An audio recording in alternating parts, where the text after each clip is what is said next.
Bon voilà, démocrates africains, peuple du monde entier, nous avons pensé qu'il était nécessaire de commencer notre direct de cet après-midi par cette chanson de Roga Roga. Et voilà, et c'est bien la chanson de l'album 242. Vous voyez, chers amis, et que nous avons payé, nous avons téléchargé avec notre argent, c'est pas avec l'argent du Congo. Donc quelque part, nous avons soutenu Roga Roga. Vous voyez, chers amis, nous tenons tout d'abord à donner notre droit de réponse à ce sapologue congolais qui est venu hier avec un direct en essayant d'accuser les Congolais de la diaspora du fait qu'ils sont en train de lutter, hein, de vouloir empêcher que Roga Roga aille chanter à Paris. Chers compatriotes, comme l'a dit lui-même ce sapologue congolais, je n'ai pas envie de citer le nom, pour ceux qui ont l'habitude de se connecter, ils vont savoir de qui je suis en train de parler. Nous le respectons dans leur métier de sapologie, mais ce que nous voulons dire à ce compatriote congolais, il y a du moment où il faut que nous arrêtons d'être aveuglés, hein, par le contexte sapologie. C'est vrai que ça fait partie de la culture, comme lui-même il a mentionné qu'il partait au salon des livres pour aller rencontrer des grands écrivains de Alema Bankou. Vous voyez? Et il a même demandé que ces écrivains-là puissent aussi donner une partie d'intéressement à la sapologie, éventuellement en essayant d'écrire beaucoup sur la sapologie. Vous voyez, chers amis. Et pourtant, c'est un compatriote intellectuellement bon. Quand vous l'écoutez, vous entendez l'expression, vous entendez le verbe. Mais on est un peu aveuglé par le suivisme aveugle. Chers compatriotes, Alema Bankou est un grand écrivain congolais, renommé international, très convoité par toutes les nations du monde. Le Canada le veut aujourd'hui, mais il est là aux États-Unis, entre Paris et les États-Unis. Mais ce grand écrivain congolais a quand même pensé, il a vu de lui-même que oui, la valeur de ses livres, Alema Bankou aujourd'hui pouvait, s'il voulait être ministre, certainement qu'il y a eu des propositions, hein? Mais il a vu que le pays était dans une dictature, que le pays, qu'il n'y avait pas d'avenir pour tous ces jeunes Congolais. Vous voyez, chers amis. Et nous avions vu Alema Bankou prendre une position très claire. Vous voyez, chers amis. Alors, ceci, c'est simplement une façon de dire aux compatriotes que ne soyons pas aveuglés. C'est pas parce que vous êtes sapologue, vous vous êtes entouré de plusieurs relations et vous pensez que ceux-là qui sont en train de lutter pour la libération du pays, surtout pour éviter la distraction, sont devenus des malades mentaux. Alors, peuple congolais, à tous les sapologues, comprenez que les Congolais qui se sont levés contre Roga Roga, ce n'est pas parce qu'ils sont contre Roga Roga, ou ce n'est pas parce qu'ils sont contre la culture congolaise. La preuve en est, je venais de vous faire jouer le nouveau album 242 de Roga Roga. J'ai téléchargé la plupart des chansons que j'ai payées. Vous voyez, chers amis. Alors, c'est une façon de vous dire, chers amis, nous ne sommes pas contre la musique de Roga Roga, ni contre l'individu Roga Roga. D'ailleurs, ça lui faisait du bien quand il peut écouter que sa musique a été jouée depuis le Canada, qui est très loin du Congo. Vous voyez, chers amis. Mais nous sommes contre cette idéologie qui est derrière cette musique. Nous sommes contre la façon de penser qui est derrière cette musique. Ces artistes qui oublient ce peuple, qui a fait qu'il soit, que ces individus-là soient aujourd'hui ce qu'ils sont devenus aujourd'hui. Ce bas peuple qui a acheté, qui a supporté ces artistes. Mais en contrepartie, ces artistes se sont tournés le dos, tout simplement pour vénérer un homme, vénérer un système, vénérer des individus qui sont en train de faire du mal du pays. Vous voyez, parce que ce que les artistes là oublient, c'est que les individus ou le système qui sont en train de vénérer aujourd'hui tombera, va se briser. Parce que comme nous venons de l'expliquer, nous sommes dans un système de roue. La vie est une roue. Aujourd'hui, ceux-là qui sont au pouvoir, ceux-là qui ont utilisé la guerre, ceux-là qui ont utilisé les armes de fond, ceux-là qui utilisent la répression, ceux-là qui empoisonnent le peuple congolais, emprisonnent tous les autres compatriotes. Et ils ne savent pas que la roue, parfois, la roue arrive à avoir un accident.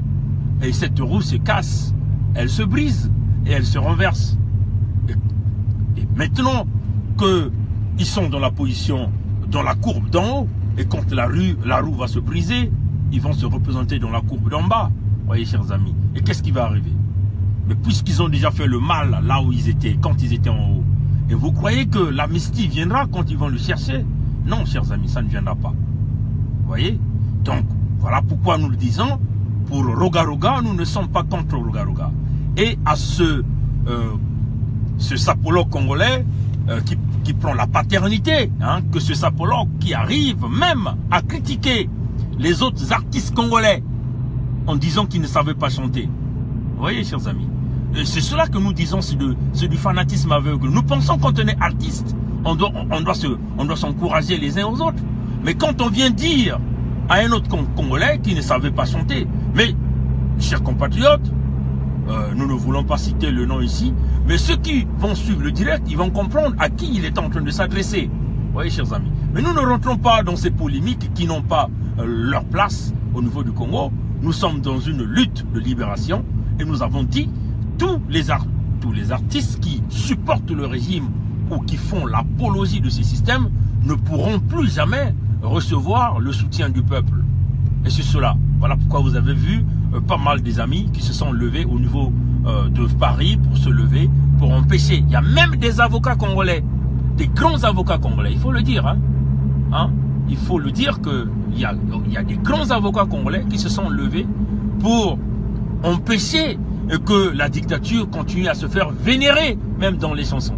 Parce que si vous entendez cet album de 242, tellement de noms qu'on a publicité, et que ça montre réellement que nous sommes là dans une dictature où vous aviez des rois au pouvoir et vous avez des musiciens qui sont comme des griots en train de chanter pour cela. Donc voilà, chers amis, c'était avant de rentrer dans ce direct, j'étais donc obligé de donner un droit de réponse à ce sapologue congolais, entre guillemets, parce qu'il faut le dire, parce que quand nous pensons, quand on est dans la culture, on est aussi cette personne qui pense aux valeurs de la nation.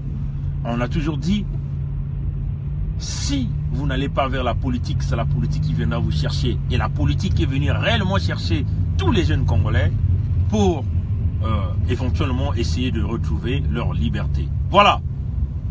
C'était ça le début du direct. Permettez-moi de prendre des petites gorgées de café parce que je vais d'abord rire et je vais beaucoup rire. Voilà. Chers amis, ça me fait rigoler. On est très joyeux. Il y a de ceux qui pensent qu'ils sont les hommes forts, qui sont les plus puissants. Vous voyez? Et ça encore, c'est un exemple qu'on est en train de montrer à Sassou, hein, chers amis. Vous allez voir qu'il y a un soleil derrière. Hein, il y a un soleil derrière avec ces téléphones iPhone 5, iPhone 6, que vous savez, c'est des téléphones pas trop performants, et si bien que deux fois ça brouille les images quand il fait chaud ou quand il y a un soleil. Donc prenez ça en considération. Voilà. Donc une façon de dire que personne n'est plus fort que la loi. Aujourd'hui, nous avons tous appris, Nicolas Sarkozy, ancien président de la France, est en garde à vue. Voyez, chers amis, ça montre encore que, bon, quelque part, la justice essaie de fonctionner. Alors, voilà, là l'image commence à s'abîmer. On va essayer de voir un peu dans quel angle nous allons avoir des belles images. Non, ça c'est le pire. Voilà, on va essayer d'aller comme ça. Bon, et chers amis, on va continuer le direct. Hein. Ce qui compte, c'est ce que je vais dire. L'image, c'est pas important. Vous pouvez aller regarder mes images partout. Personne n'est plus fort que la loi. Vous voyez, Sarkozy, un homme puissant, un homme fort. Un homme qui est allé, chers amis, on veut le répéter, briser la Côte d'Ivoire, la République de Côte d'Ivoire, le pays de Laurent Gbagbo, le président Laurent Gbagbo, parce que M. Gbagbo mérite un grand respect. Sarkozy est allé massacrer les enfants de la Côte d'Ivoire, le sang des Ivoiriens. Il a brisé la Côte d'Ivoire avec Ouattara, Guillaume Soro. Soro qui n'a jamais fini les études. Soro étudiant en Côte d'Ivoire, bien sûr, il faut le dire. Hein, qui n'a jamais fini même ses études. étant étudiant, il est allé créer la rébellion, supporté par Nicolas Sarkozy, parce que Sarkozy avait forcément envie de mettre au pouvoir un ami.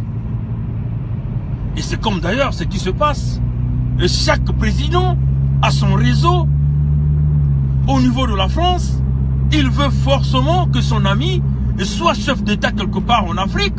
L'Afrique qui est leur terrain de football, qu'ils viennent jeter la merde, qu'ils viennent foutre la merde. Parce que les jeunes Africains n'ont pas encore pris la conscience de leurs États. Voyez, Guillaume Soro forme la rébellion avec Ouattara, un ami de Sarkozy. Sarkozy président appuie Ouattara pour que la guerre vienne en Côte d'Ivoire. Un pays de paix laissé par Houphouët-Boigny. Il faut dire, le feu Houphouët-Boigny, avec beaucoup de richesses. Parmi les grands producteurs du cacao mondial. Malheureusement, jusqu'à ce jour, en Côte d'Ivoire, il n'y a pas l'industrie qui transforme le cacao en chocolat. Il n'y en a pas. Parce que la plus grande industrie de transformation du cacao, c'est en Hollande. Comment pouvez-vous expliquer que la Hollande, qui ne produit aucun cacao, soit le premier producteur mondial du chocolat? Éventuellement, parce que vous avez des gens comme des Sarkozy qui viennent briser les rêves africains, parce que vous avez des gens comme des Ouattara, comme des Guillaume Soro, qui ont une mauvaise vision de qu'est-ce que c'est l'Afrique, pensant que c'est l'homme blanc qui vient changer la place, mais l'homme blanc vient pour les intérêts. Si l'homme blanc vient chez nous, c'est parce qu'on voit qu'il y a des potentialités énormes économiques, mais dans leurs intentions, il faut piller, il faut prendre cette matière première gratuitement pour maximiser leurs profits. La preuve en est que tous ces pilleurs ne payent jamais les taxes chez eux, parce que tout leur pactole est gardé dans des paradis fiscaux. C'est ça la réalité, chers compatriotes démocrates africains, peuple du monde entier. Donc il faut le dire que nous sommes très joyeux d'apprendre que celui qui était autrefois le plus fort à la tête de la France se retrouve en garde à vue. Donc quelque part on est vulnérable. Quelque part on peut se dire que on peut sauter la loi un jour, on peut être au-dessus de la loi, être le chef suprême. Mais en réalité, quand la roue tourne, on n'est plus capable de maîtriser cette loi. Et pour cela, nous félicitons encore la justice française, il faut le dire, même si nous avons encore des doutes, parce que nous avions l'impression que l'affaire des biens mal acquis de tous les despotes africains n'avance pas. Oui, on parle de saisie, mais les individus sont libérés nuitamment et rentrent chez eux tranquillement, ou sont libérés à coût des millions d'euros. L'exemple le plus probable, c'est celui du Kiki, le fils voleur comme son père de Sassou Nguesso, qui a été libéré moyennant 10 millions d'euros. Vous voyez, chers amis. Alors, Sarkozy qui massacre les Ivoiriens, croyant qu'il était le plus fort. Sarkozy qui exécute le guide libyen, Mohamed Kadhafi, il faut le dire, que Sarkozy qui l'a assassiné. Et Sarkozy qui a pillé l'économie de la Libye. Sarkozy qui détient le fonds et même l'or du colonel Kadhafi. Aujourd'hui, il se retrouve en garde à vue. Vous voyez, donc quelque part, il faut dire que la justice française, il faut quand même féliciter. La justice française commence maintenant à copier la justice américaine. Parce que la justice américaine ne blague pas. La justice américaine présente les criminels devant les médias avec des cracas dans les mains. Comme on a fait à Dominique Strauss-Kahn. Demandez à Dominique Strauss-Kahn, il va connaître qu'est-ce que c'est la justice en Amérique du Nord. Demandez à ce Dominique Strauss-Kahn. Donc, quelque part, nous commençons à comprendre qu'il faut encourager les juges français dans cette démarche, qui est cette démarche de la transparence, c'est-à-dire tous les criminels en cravate blanche ou en chemise blanche, comme moi j'ai porté aujourd'hui, ne doivent pas continuer à retourner la liberté. Et que ceux des criminels qui se retrouvent dans tous les immeubles de la Défense à Paris, ceux-là qui complotent contre le sang des Africains, en massacrant les Africains à cause de leur richesse, que ceux-là aussi trouvent leur place dans ces gardes à vue. Mais nous souhaitons les voir en maison d'arrêt, pour qu'ils puissent partager la souffrance de ces peuples africains. Vous voyez, ces criminels en cravate de Total, vous voyez, chers amis, qui se retrouvent dans aux immeubles de la Défense à Paris, qui complotent nuit et jour en supportant des dictatures, ces criminels en cravate qui se renferment dans la franc-maçonnerie et qui utilisent des loges au niveau d'Afrique en promettant les chefs d'État africains comme les maîtres de ces loges afin qu'ils puissent contrôler tout le système judiciaire et même administratif. Alors, pour que ces gens-là continuent à régner, et cette franc-maçonnerie de la France qu'on a transformée en une chaîne de business et de la criminalité à haut niveau. Et chers amis, nous osons croire que ces gens-là aussi retrouveront leur place au garde à vue et au cachot. Voyez, chers amis.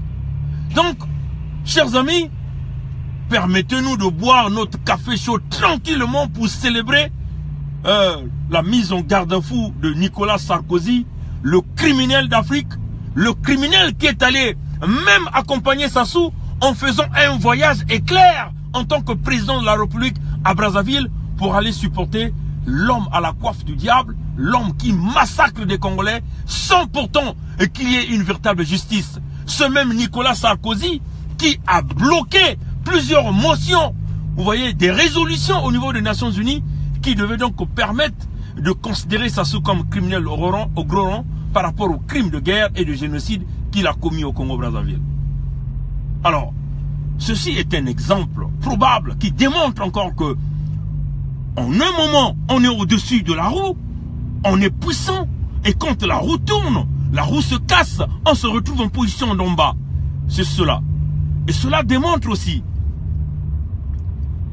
que le code pénal ne doit pas être, on ne doit pas jeter le code pénal dans la poubelle comme on le fait au Congo-Brazzaville. Que le Mokoko qui bénéficie de l'immunité accordée par le même Sassou, veut donc juger Mokoko qui bénéficie de l'immunité, et que Sassou brise les lois de la République, les valeurs de la République pour mettre Mokoko au cachot au Congo. Voyez? Donc, chers amis, nous sommes encore en train de leur démontrer qu'il y a un moment de la vie, on est au-dessus de la roue. Et la roue va tourner. La roue va se casser. Et quand la roue va tourner, va se casser, va se mettre en bas, il y aura zéro amnistie. Le principe de la tolérance zéro s'appliquera au Congo-Brazzaville. C'est cela la réalité, chers amis. Le principe de la tolérance zéro s'appliquera. Ce jour-là, nous avions dit qu'on ne nous dise pas oui, vous faites la justice des vainqueurs. Parce que, chers amis, tous ceux-là qui viennent nous dire ce genre de choses, nous les mettons dans le même paquet que les Sassou. Vous voyez, chers amis. Parlons de l'unité nationale du Congo-Brazzaville. Chers amis, nous tenons encore à réitérer le contexte de l'unité nationale du Congo a toujours existé. Quand nous essayons de voir les deux présidents, le président Youlou, le président Massamba Deba, quand même que si l'un est au pouvoir, l'autre n'est pas au pouvoir, ces deux individus avaient de la bonne collaboration. Si vous essayez de regarder la plupart, si vous partez dans les archives, vous allez remarquer que il y a plusieurs photos où vous verrez Marengwabi et Youlou en train de trinquer un verre. Donc, dans ces deux individus, nous avons vu une certaine complicité, c'est-à-dire dans le sens où ils ont toujours prôné la valeur nationale, c'est-à-dire la patrie vient en premier lieu. Les intérêts égoïstes de tout un chacun d'eux n'avaient pas la place. Ces anti-valeurs-là n'avaient pas la place. Vous voyez?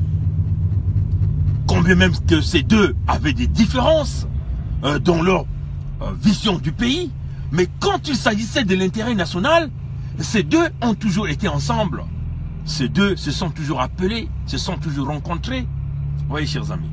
Et c'est de cette façon qu'ils ont bâti le Congo-Brazzaville. C'est de cette façon qu'ils ont donné de l'eau au Congo-Brazzaville. Vous avez eu à Brazzaville, partout au pays, il y avait des fontaines d'eau partout où on marchait. C'est de cette façon qu'ils ont construit des industries comme Sotesco, Impreco, Mansumba, Sovenco. Vous voyez, ils ont construit Wilka, ils ont construit Saris Congo, qu'on appelle aujourd'hui, à l'époque on appelait le Suko, qu'ils ont construit la Sidolou, qu'ils ont construit Mansumba, vous voyez chers amis, et plusieurs industries que je ne peux malheureusement pas citer. Et c'est de cette façon qu'ils ont fait que les familles congolaises puissent avoir 3 repas par jour, que les enfants du Congo puissent avoir des écoles dignes de ce nom. C'est de cette façon qu'ils ont apporté des fournitures scolaires à toutes les familles. Nous avons bénéficié de cela. C'est de cette façon qu'ils ont fait que les services sociaux puissent fonctionner. Nous nous souvenons, moi je suis né dans une grande famille. Nous sommes nés 11 dans notre famille. Mon père avec la même mère, même père. Vous voyez chers amis. Mais les services sociaux venaient à la maison. On nous apportait du riz. On nous apportait du poisson salé. Et tout ça gratuitement. Chers amis. C'est de cette façon qu'il y a eu l'entreprise comme la RNTP, dirigée par les Congolais. Je répète, dirigée par les Congolais. Des Congolais qui avaient la compétence de construire les routes. Des Congolais qui avaient la compétence de la topographie. Ils étudiaient les sols, la résistance des matériaux. Ils utilisaient le système sismique pour se rassurer que la route qu'ils vont construire soit bien construite. Oui, chers amis. Et il faut signaler que la RNTP, nos papas qui travaillaient là-bas, c'était des mécaniciens, des conducteurs d'engins, des véritables technocrates, des véritables ingénieurs, chers amis. Il y a vraiment un soleil qui nous dérange.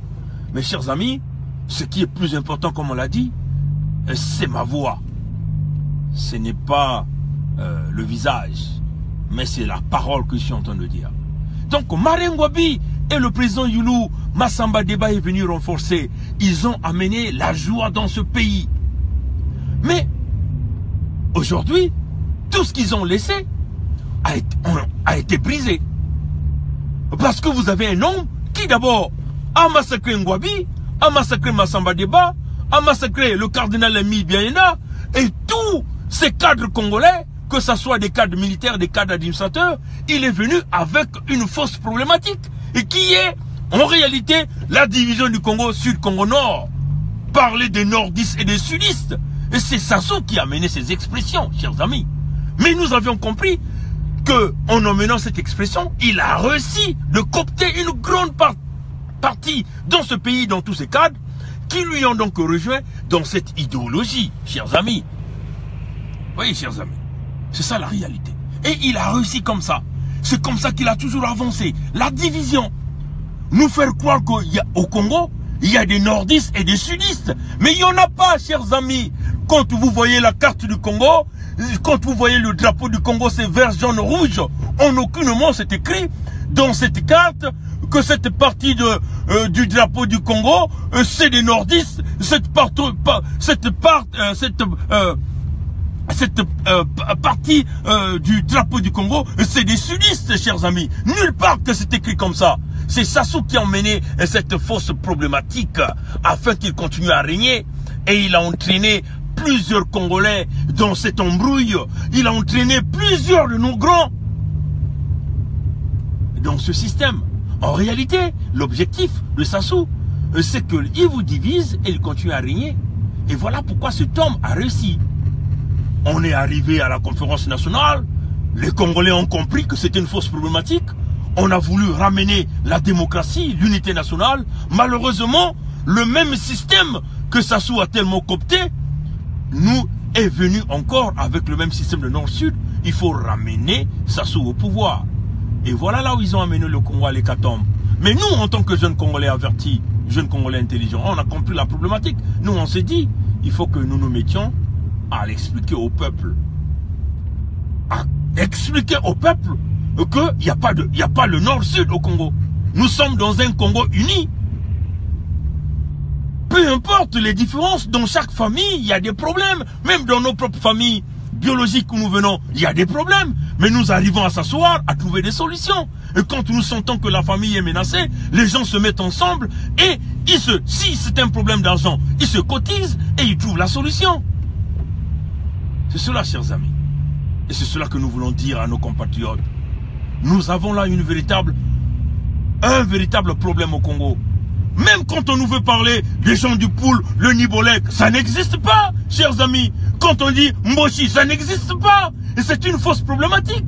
Alors, peuple congolais, maintenant que nous avions compris qu'il y a un dragon, un dinosaure qui nous vient avec les Congo, qui nous vient avec les Nibolek, qui nous vient avec les Nordistes, qui nous vient avec des Sudistes, alors que nous avons compris maintenant cela, alors travaillons ensemble pour éradiquer cette gangrène qui nous emmène dans cette distraction. Travaillons ensemble pour éradiquer la gangrène, la dictature qui brise le Congo. Travaillons ensemble, travaillons dans ce contexte, chers amis. Alors, nous demandons maintenant aux militaires congolais, travaillons ensemble pour que nous puissions mettre en place une véritable armée. Pour travailler ensemble, nous devons éradiquer la gangrène, enlever la partie pourrie de la peau, enlever le cerveau pourri qui embrouille le Congolais, qui brise le Congo, chers amis. C'est cela la réalité. Et c'est tout ce que nous demandons au peuple congolais. Il n'y a pas 1000 chemins à aller. Nous avons compris qu'il y a une vieille classe politique qui est là, les mêmes individus qui tournent de gauche à droite, qui reviennent, mais leur objectif, mais c'est des véritables girouettes.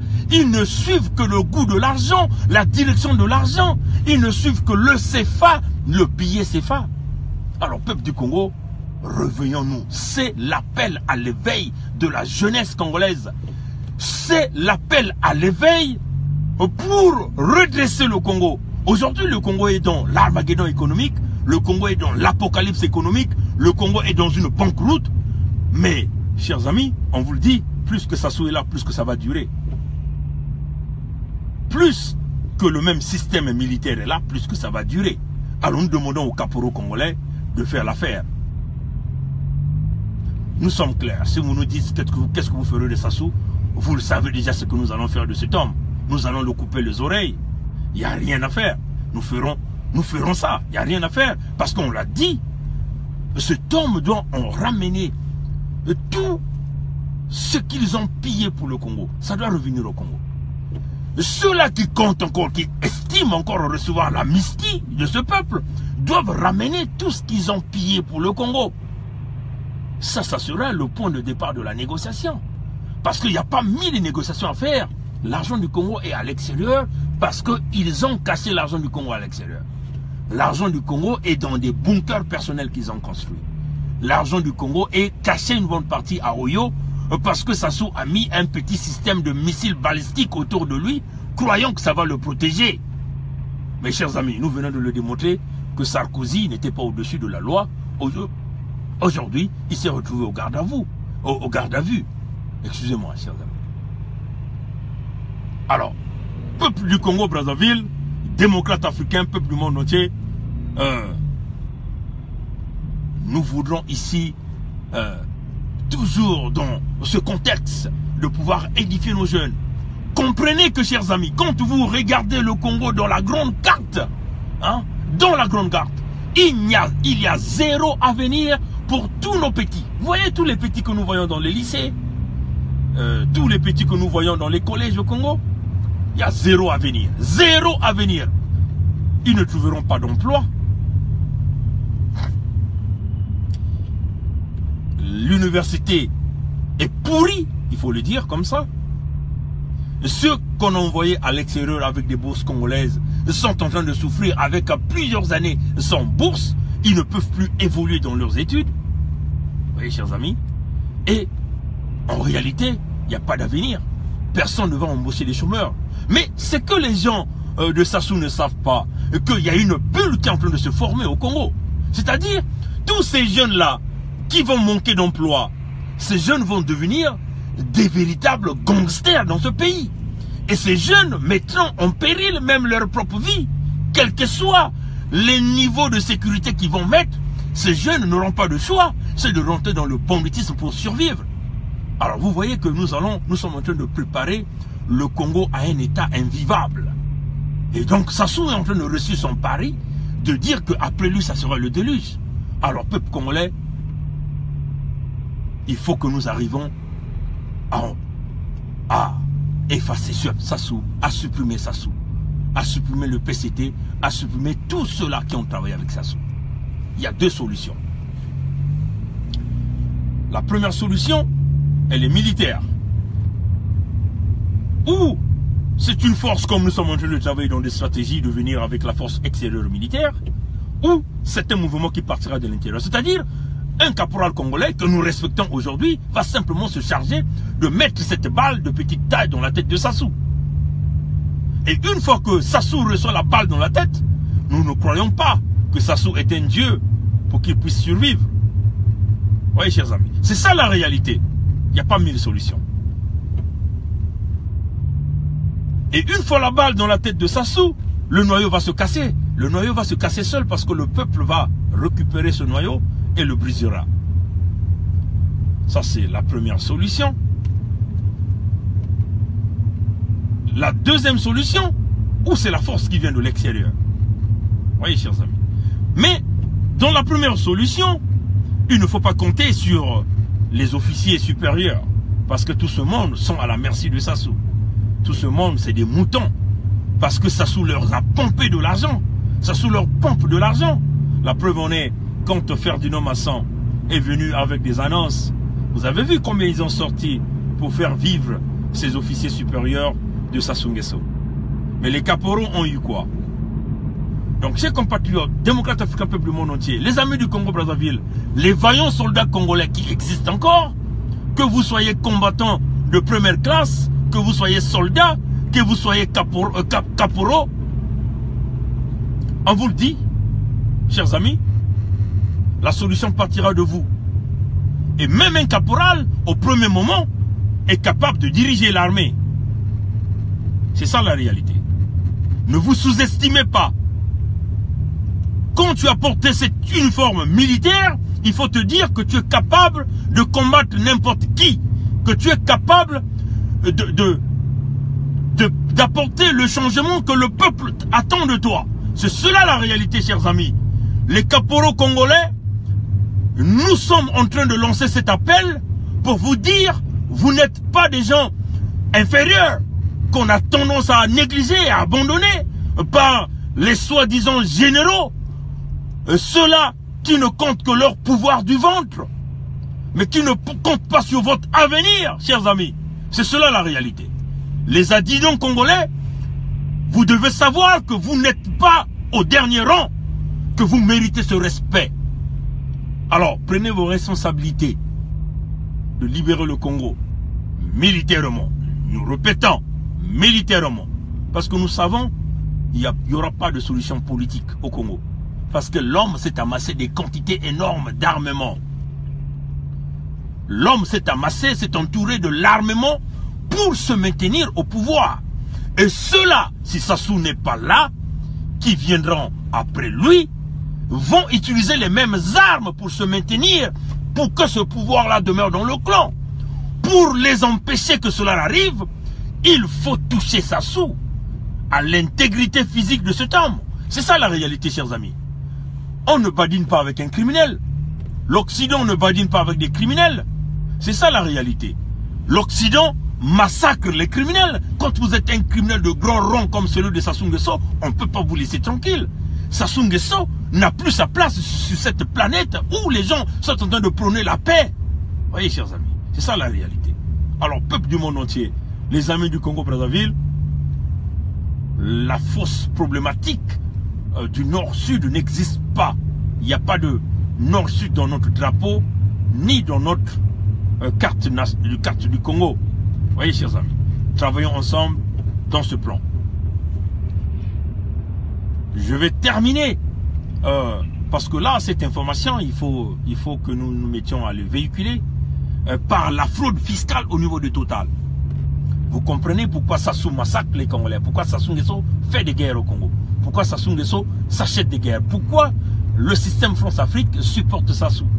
Il supporte Sassou parce que Sassou laisse ses entreprises payer aucune taxe à l'État congolais. C'est ça la raison. Nos inspecteurs les plus vaillants ont découvert que Total a fait une fraude fiscale au Congo. Ça, c'est depuis l'année budgétaire 2012. Et chaque année, ça a été toujours la fraude. Et ça a toujours été comme ça. Donc, pour la fraude qui a été découverte, la réunion qui s'est tenue le 19 janvier 2017 entre la direction des impôts, générale des impôts du Congo, et l'administration fiscale de Total à Pointe-Noire, chers amis, démontrent que Total a fraudé sur la fiscalité. Et donc Total se doit de payer 8 000 milliards de francs CFA à l'État congolais. Oui, chers amis. Alors, chers amis, 8 000 milliards, si nous considérons avec le budget de Sassou Nguesso qu'il a parlé de moins de 2 000 $, ça représente 4 années budgétaires, chers amis. 4 années budgétaires que Total refuse de payer. À la place, Total veut payer, comme on dit en anglais, peanut. Il veut payer les miettes. 150 millions de francs CFA à la place de 8 000 milliards de francs CFA.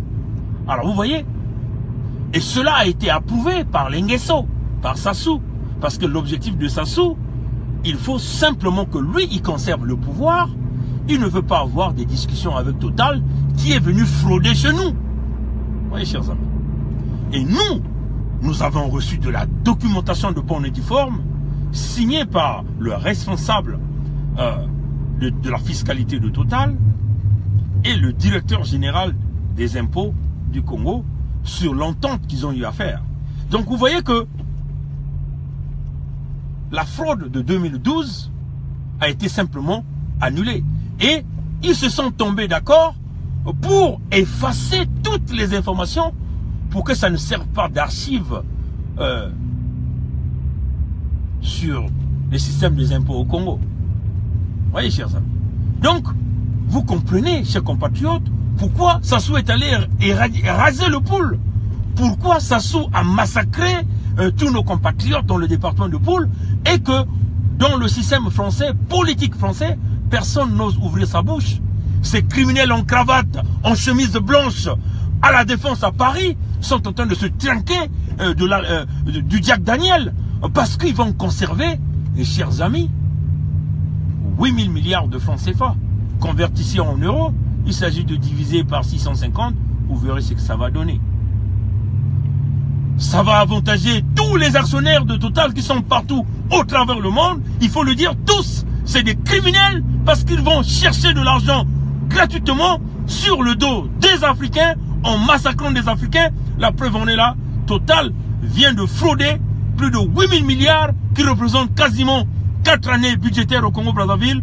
Et Total se propose de payer du peanut, comme on dit une graine d'arachide, au Congo qui est de 150 millions. Comment faire pour résoudre ce problème? Nous avons toujours dit, dans tous nos directs, que Total et Eni n'ont jamais payé de la fiscalité au Congo.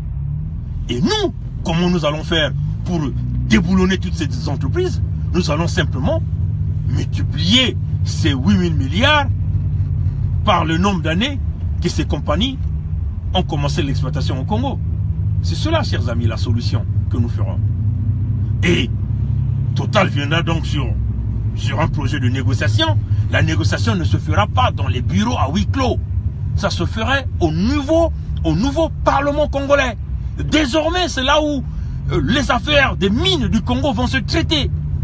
Au Parlement congolais. Ça ne sera plus le ministre et quelques individus qui vont le faire. C'est avec des parlementaires congolais.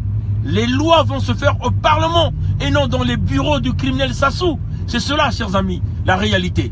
Cela est aussi vrai pour la dette que le Congo a contractée avec la Chine. Il faut le dire que les Nguesso sont allés contracter au nom du Congo avec les Chinois. Nous appellerons les Chinois au Parlement congolais pour leur dire de réévaluer leurs dettes. Parce que nous savons tous que un exemple le plus probable qui le démontre, un hôpital de grande renommée a été construit à Niger, l'hôpital de référence de Niamey, par les Chinois, au prix de 45 milliards de francs CFA. Mais, chers amis, les mêmes Chinois ont construit un petit dispensaire à Oyo, qui certainement a seulement 2 blocs opératoires, et qui n'a même pas des salles d'examen poussées comme celui de Niamey, qui contient 14 blocs opératoires, des salles d'imaginerie, tout les services. Vous voyez, au niveau de Niamey, on arrive même à dire que chaque année, le Niger dépense quasiment 5 milliards de francs CFA pour des évacuations sanitaires. Et tout ce monde n'auront plus la possibilité d'aller se soigner ailleurs parce qu'ils ont maintenant un hôpital de grand rang et qui va donc avoir de la compétition avec même des hôpitaux de l'Occident. Donc vous comprenez que aujourd'hui, même les politiciens seront tous soignés là. Mais ça n'a coûté que combien? 45 milliards de francs CFA.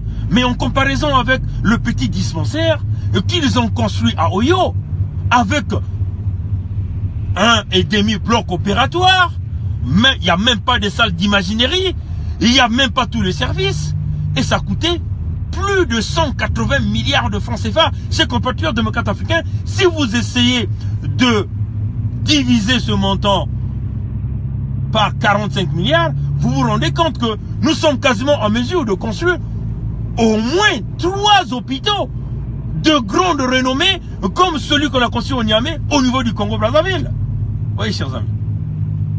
Et il devait même avoir un reste qui devait nous permettre de réhabiliter le chemin de fer Congo-Océan pour que nos papas reviennent sur le travail. Cet argent pouvait encore nous aider à équiper nos écoles au niveau du Congo. Mais ça n'a pas été fait, chers amis. Parce que l'argent est parti dans ce que nous avons appelé la surfacturation. Et ce que nous avons appelé des constructions sur du sable. C'est-à-dire, on a toujours dit, Jean-Jacques Bouya, Sassou Nguesso, et Kiki et toute cette équipe ont volé en volume. C'est-à-dire, si par exemple,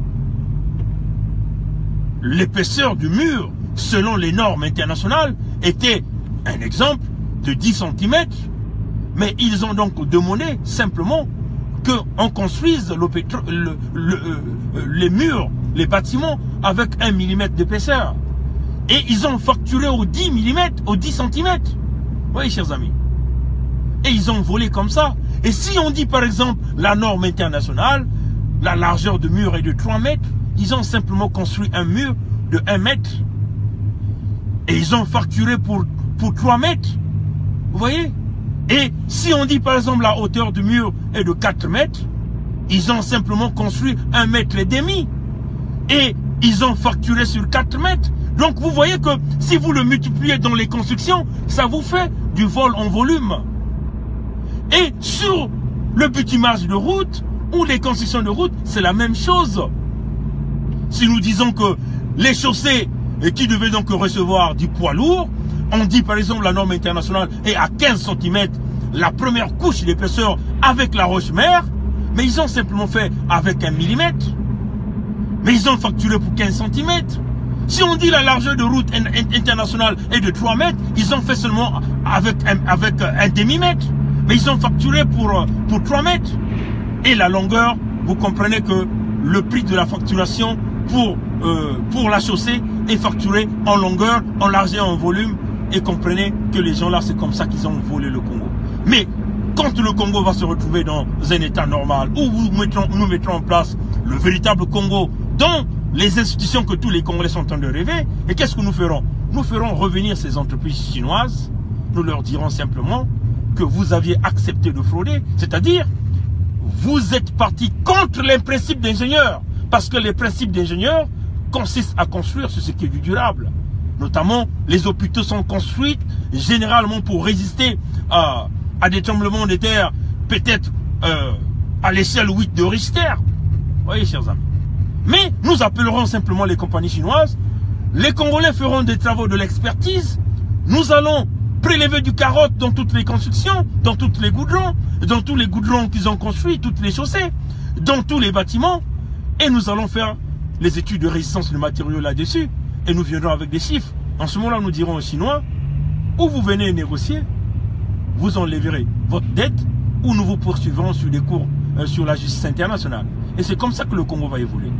Mais cela ne se fera pas tant que ces gens-là seront là. Chers amis, démocrates africains, peuple du monde entier.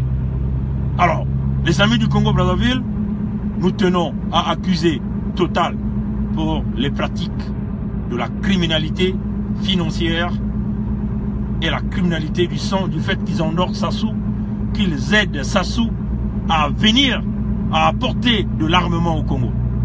Nous tenons à accuser Eni par la protection, même par le biais de l'Église catholique, pour tout ce que ça soit en train de faire au Congo. Alors, peuple du Congo-Brazzaville,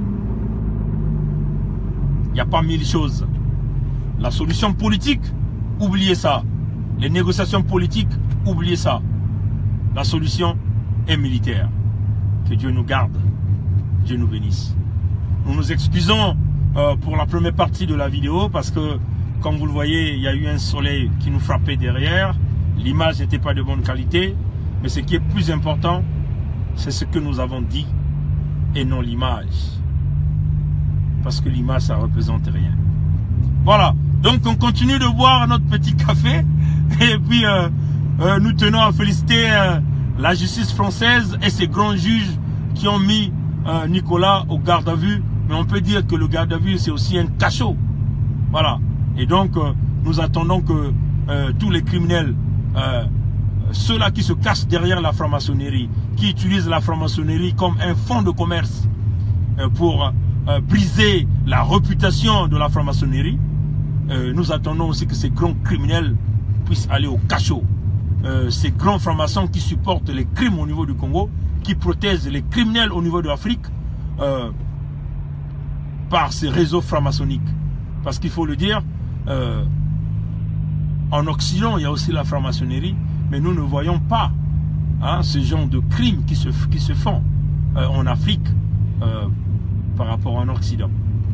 Que Dieu nous garde, Dieu nous bénisse. C'est votre frère Bernard Pongui du Canada. Et on vous dit prochainement au revoir. On va continuer pour quelques minutes avec la chanson de Roga Roga. Une façon de dire que nous ne sommes pas contre le Roga Roga, mais nous voulons simplement qu'il annule son concert. Parce que, chers amis, rapidement, je vais rentrer sur ce chapitre, parce que Roga Roga est venu demander des excuses. En réalité, c'était des fausses excuses. Il vous emmène sur un challenge. Le challenge qu'il le fait, il ne le fait pas pour des résistants congolais. Mais il le fait non pas pour, sur Donald Imperator, ou Faye Monama, ou tous ces grands résistants que nous connaissons au niveau de Paris. Mais il le fait pour toi l'Africain. Pour toi l'Africain qui est en train de lutter pour que les frères africains ne soient plus considérés comme des esclaves en Libye. Le challenge, il le lance pour toi le Gabonais, toi le Malien, toi qui luttes pour le panafricanisme, toi qui luttes pour la libération de l'Afrique, toi qui luttes contre la gabegie financière en Afrique, toi qui luttes contre les crimes de sang, contre les crimes économiques. C'est ça le challenge, chers amis. Ne soyez pas ces Africains mous et faibles. C'est-à-dire un musicien qui vous vient au nom de la culture pour vous embrouiller dans ce combat. Nous avions dit que nous n'étions pas contre Roga Roga. Nous ne sommes pas contre sa musique. La preuve en est que nous avons eu ça. L'album 242. Vous voyez, chers amis. Et nous sommes contre les pratiques qui consistent de faire l'apologie d'un système et de prendre ce peuple comme un peuple idiot. Et là, il veut encore venir chercher de l'argent pour ce même peuple, pour ces mêmes Africains. Parce que quand vous voyez, quand il lance Guillaume Soro, c'est une façon de se moquer sur les âmes ivoiriennes que Soro, Ouattara et Sarkozy ont détruit. Oui, chers amis. Alors, peuple africain, Roga Roga vous lance un challenge le 26 mai à Paris. Alors, quitte à vous d'accepter le challenge, ou vous serez simplement considérés comme les plus abrutis, et Roga Roga vous viendra avec une nouvelle chanson pour vous insulter toute cette diaspora africaine.